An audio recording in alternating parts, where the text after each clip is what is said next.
Bienvenidos a otro episodio más de B-Mountain, el podcast. Bueno, hoy un invitado de lujo, José Luis Leiva, profesor de montañismo y escalada de la Benemérita Universidad Autónoma de Puebla, con una trayectoria de 40 años. O sea, de verdad, si alguien sabe de montaña en este podcast, es el profesor Leiva. ¿Cómo está? Bien, buena tarde. ¿Cómo están ustedes? Muy bien, pues esta invitación es para que nos cuente un poco de la trayectoria, un poquito. Quería contarles que este es el primer episodio de una serie que vamos a hacer con el profesor, porque pues es mucha información y tiene mucho que decir. O sea, imagínense, 40 años, pues, de montañismo, es bastante. Profesor, ¿nos puede contar un poquito del inicio de cómo se ha transformado el montañismo a nivel nacional? Pues sí, mira, el montañismo a nivel nacional pues tiene una trayectoria desde hace mucho tiempo, sí, desde los tiempos prehispánicos, donde pues desde los asentamientos prehispánicos, pues se hablan de dos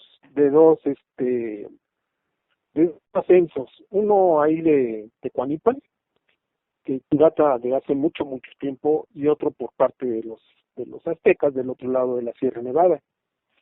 Y de ahí, pues, después los españoles con la verdadera historia de Bernal Díaz del Castillo, donde hace referencia de que los españoles de alguna manera hicieron un ascenso al Popocatépetl pues, para poder extraer azufre y poder tener el elemento que les ayuda a pues hacer funcionar sus arcabuces, ¿no? Sus armas con la pólvora. Y en fin, pues eso es como todo, como la mitología, como toda parte de la historia, pues las montañas significan el recinto sagrado de muchas civilizaciones, ¿no?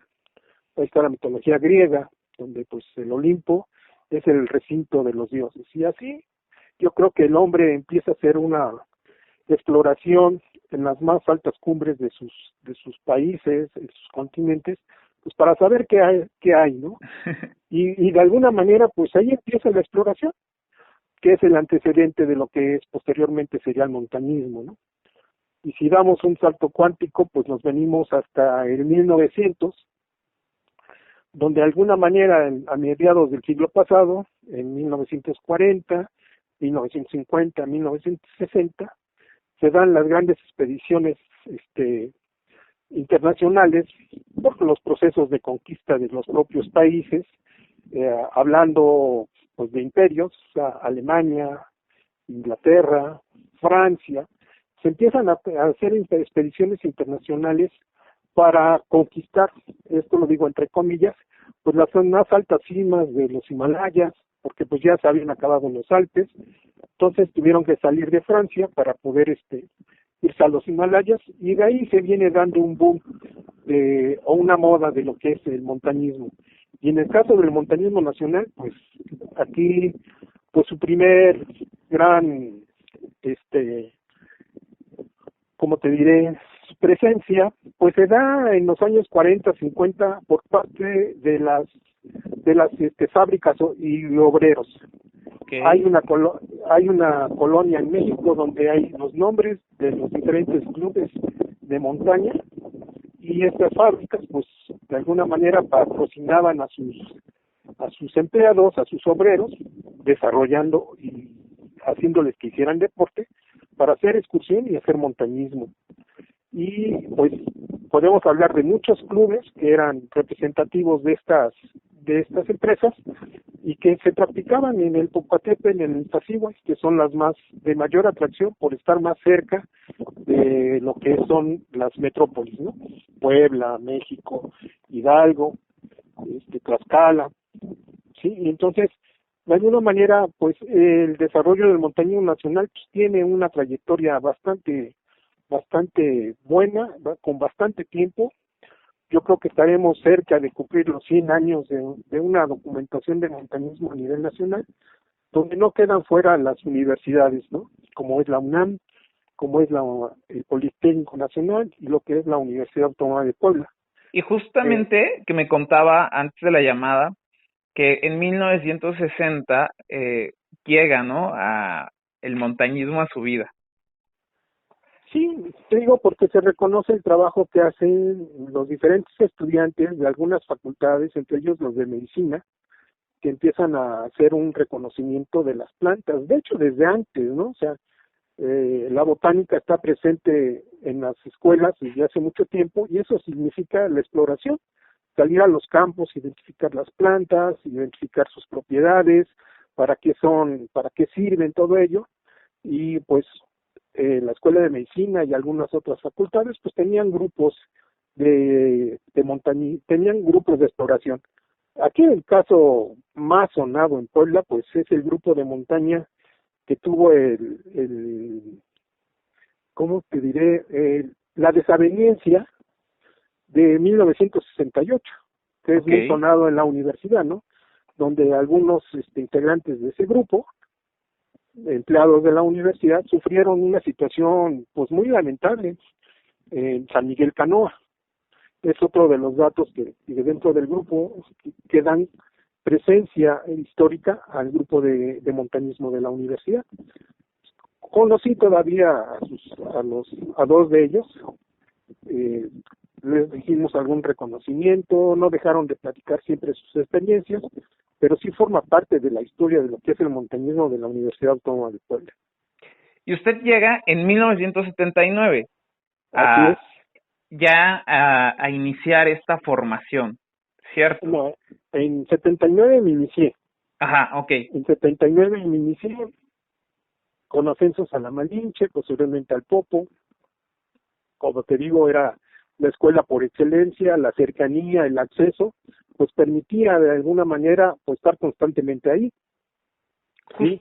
Ya después de 2 años de haber iniciado la formación, en un proceso de eliminación y selectivo, logré colocarme para irme a un curso internacional a Ecuador, donde pues ahora sí que por el desempeño que tuve, las capacidades que mostré, pues fui seleccionado por los dirigentes en ese momento del grupo de alta montaña y con el patrocinio de la universidad logré ir al extranjero a capacitarme.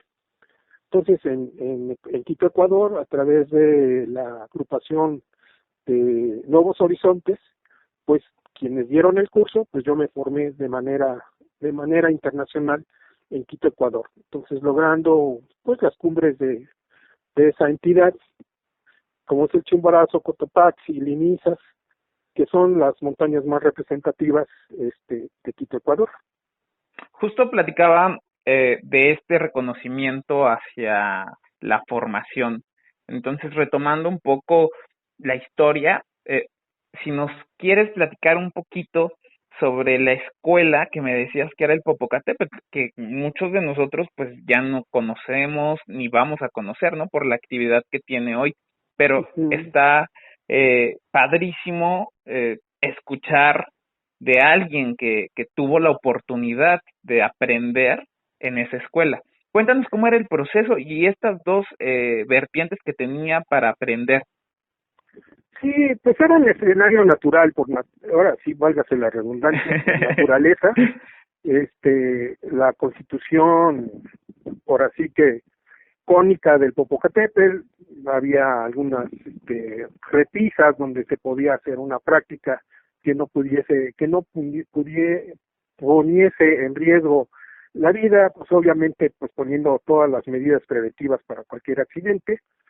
Sí, pues sus rutas eran variadas, o sea, siguen existiendo, pero pues ya son inaccesibles por la misma deterioro de la actividad que tiene el volcán, pero cuando este volcán estaba totalmente elevado, te permitía ascender de manera segura.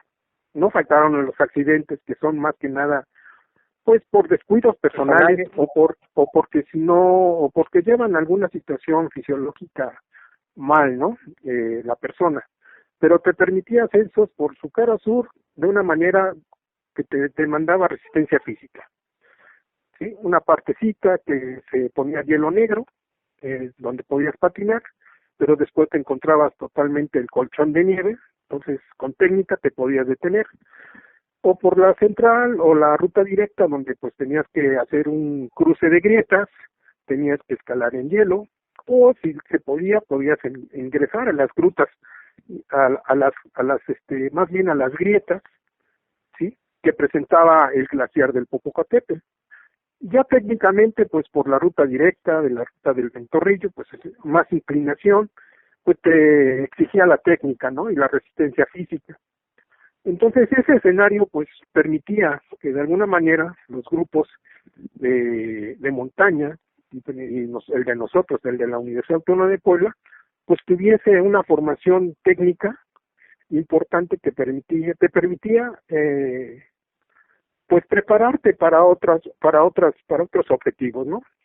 El Citlaltépetl igualmente por su ruta de la cara norte muy técnica o la cara sur de mucha resistencia, en función de cuál es la posición de la montaña con respecto al sol, es como te va a dar también la exigencia que te va a pedir. Las caras norte siempre te van a exigir más técnica y las caras sur te van a pedir más resistencia física. En ambos lados, ¿no? Pero Okay. La cara sur siempre va a estar más pelona y las caras norte siempre van a tener más nieve. Que en el caso de nuestros volcanes o nuestras montañas, pues ya ninguna tiene glaciares o grandes valles de nieve que en los cuales tú puedas interactuar con la montaña. Hoy están totalmente erosionadas, ¿no? El calentamiento global igualmente ha jugado su papel y ha hecho que los glaciares retrocedan y que no tengamos ya esos escenarios de nieve, de paredes de hielo que te permiten hacer pues lo que se hace en otras latitudes como lo que es la Cordillera Blanca de los Andes, ¿no? Claro. Que desde el Ecuador, Perú, Chile, Argentina, pues tienes montañas y tienes mantos y mantos de nieve donde tú puedes hacer muchas cosas, que es lo que llama la atención del montañismo. Hoy pues, se puede decir que sí, se llama montañismo, pero más bien es una especie de ascensionismo lo que se hace. Ahora se presentan grandes veredas con muchas dificultades técnicas del terreno por lo erosionado que está, que pueden provocar un percance por el alcance de una piedra, que no la visualices, te llega a pegar en cualquier parte del cuerpo, si no es en la cabeza, y entonces pierdes el equilibrio y puedes rodar hacia abajo y nunca te vas a poder detener, ¿no? Entonces, Claro. Eso es lo que ha llevado a muchos accidentes en este momento, ¿sí? Pero te digo que antes los escenarios nos permitían un desarrollo del montañismo totalmente diferente a lo que hoy se desarrolla. No, y es que platicábamos sobre el tema de que hoy hay muchos acercamientos a la montaña, hay mucha posibilidad, a diferencia de hace algunos años, pero Sí, que porque pues la misma tecnología lo ha permitido. Ahora todo el mundo tiene un carro, ¿sí? O puede tener una 4x4 aunque lo pague en 10 años, ¿sí? Entonces el acercamiento pues a la montaña pues se ha expandido, ¿no? Se ha facilitado.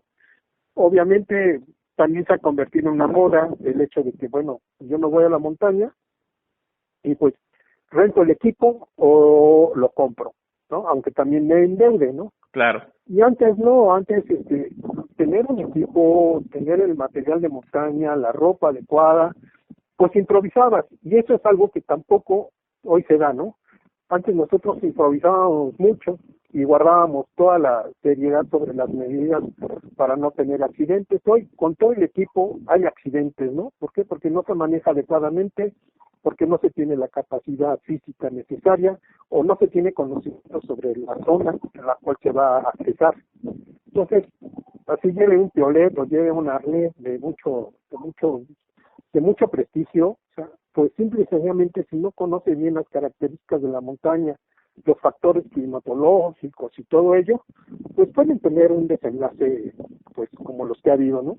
Sí, y justamente eso era algo que queríamos tocar en este podcast, que al final la tecnología, el costo son herramientas, o sea, pero no, o sea, la herramienta no te da la sabiduría y no te da el conocimiento. O sea, puedes llevar, como dice, un piolet carísimo, pero el piolet no va a hacer el trabajo ni va a Así es. tener el conocimiento que tú tienes que generar a través de formación, y que Así es. justamente esta comunidad de B-Mountain es una parte de acercamiento a las montañas, y lo platicaba con usted, profesor. O sea, es válido cualquier prestadora de servicio, llamémosle de esta manera, agencia, que los acerque a las montañas, pero si de verdad quieren dedicarse a este tema del montañismo, deben de acercarse a instituciones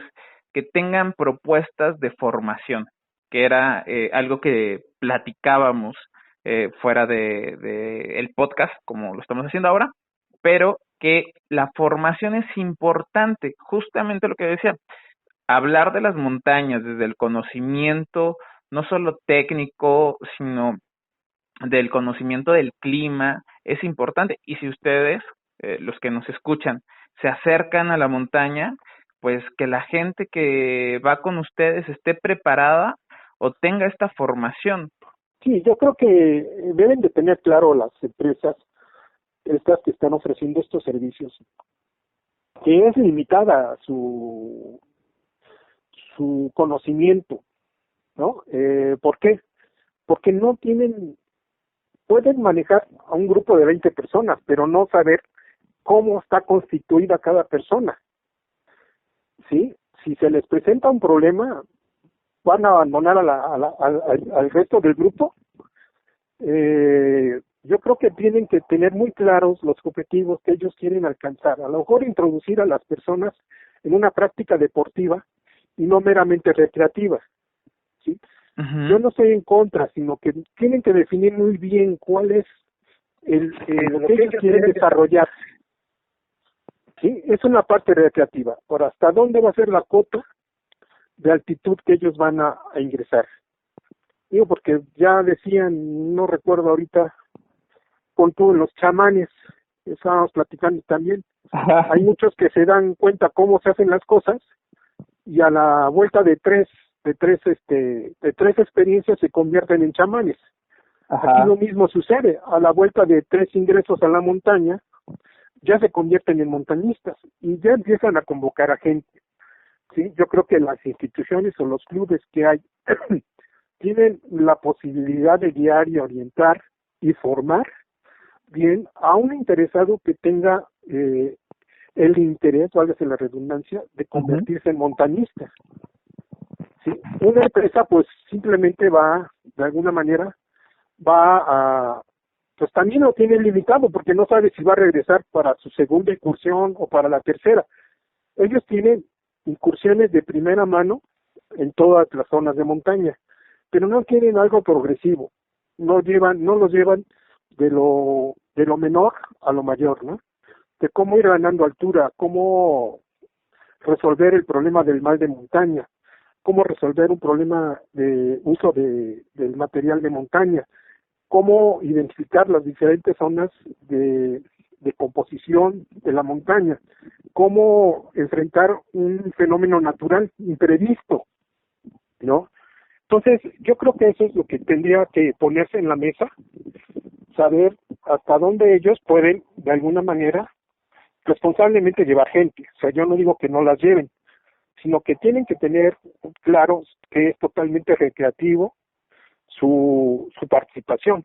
Exacto. Y de ahí, como tú dices, pues aquel que esté interesado, pues a lo mejor que cuenten con un catálogo de instituciones o de clubes que tengan experiencia en formar gente. Exacto, ya en formación, ¿no? De manera recreativa, pues pueden acercarse a cualquier club, a cualquier grupo. Nosotros, como B-Mountain, pues hacemos estos recorridos y salimos como amigos, pero justamente vamos haciendo, pues este tema, ¿no? De a poquito subiendo y ganando altura, porque también entendemos que no todos estamos preparados y que de repente levantarte después de 5 u 8 horas frente al monitor, al teclado, y de repente querer subir la montaña, pues no es correcto ni es adecuado. Lo platicábamos. Te quieres escapar del estrés de la metrópoli, del ajetreo del trabajo y todo ello, Yo creo que todos lo hemos hecho, pero sin embargo, te digo, gradualmente tienes que ingresar a la montaña. O sea, hacer una incursión que te permita primero reconocer el terreno, que no vas a sufrir, que vas a saber que gradualmente vas a ganar altura, que gradualmente te vas a adaptar a la altura y que si te gusta, pues le vas a continuar. Sí, porque no es para todos, ¿no? Justo por ahí es el tema, ¿no? No es para todos. Pero para los que quieran regresar a la montaña ahora que ya se abrieron los parques, para los que quieran tener este acercamiento, les decía, este es el primer episodio que ya platicamos con el profesor y nos lo comprometimos para que siga participando porque tiene mucho que decir y hay mucho que saber.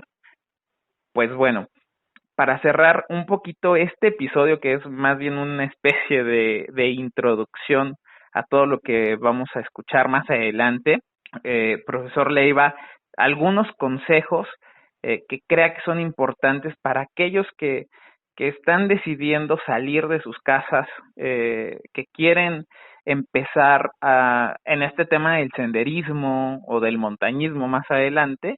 ¿Cuáles serían sus consejos para ir cerrando este episodio? Pues mira, los consejos son ahorita pues ajustarse a las propuestas o a las indicaciones que hay dentro de lo que es la contingencia por la pandemia del COVID-19. Hemos dejado de hacer muchas actividades, entre ellas actividades físicas por el confinamiento, por el hecho de no salir a casa, empezar a realizar actividades de media montaña, empezar a oxigenar, porque es algo que dejamos de hacer, ¿no? Dejamos de tener contacto con la naturaleza, dejamos de tener contacto con la gente, entonces simple y sencillamente empezarse a conocer, empezarse a introducirse a la media montaña, y a partir de ahí, si tienen un deseo más de adentrarse, pues entonces ponerse a hacer la preparación física, pues ahora sí recurrir a algún grupo que ofrezca alguna formación al respecto, y pues si ya más les interesa, pues después a lo mejor pensar en un curso de escalada de alta montaña, un curso de escalada en roca, o empezar a hacer otro tipo de actividades como son exploraciones en zonas naturales. Yo creo que da muy bien tiempo. O sea, esta contingencia, pues esperemos concluya pues lo más pronto posible. Sí. Y bien, para que nosotros podamos restablecer esta actividad dentro de la alta montaña. Pues no hay nada más que agradecerle, porque de verdad es una lección increíble, invaluable, y vamos a estar haciendo episodios para que ustedes sepan no solo de pues el tema de montañismo actual, sino que también nos empapemos de la historia, que sepamos cómo ha evolucionado este tema, porque es importantísimo la investigación, la información, para saber cómo abordar el tema del montañismo. Pues muchas gracias, profesor Leiva. Este es un episodio más de Be Mountain. Hasta luego. Que estén muy bien. Buenas tardes y gracias por el espacio. Gracias.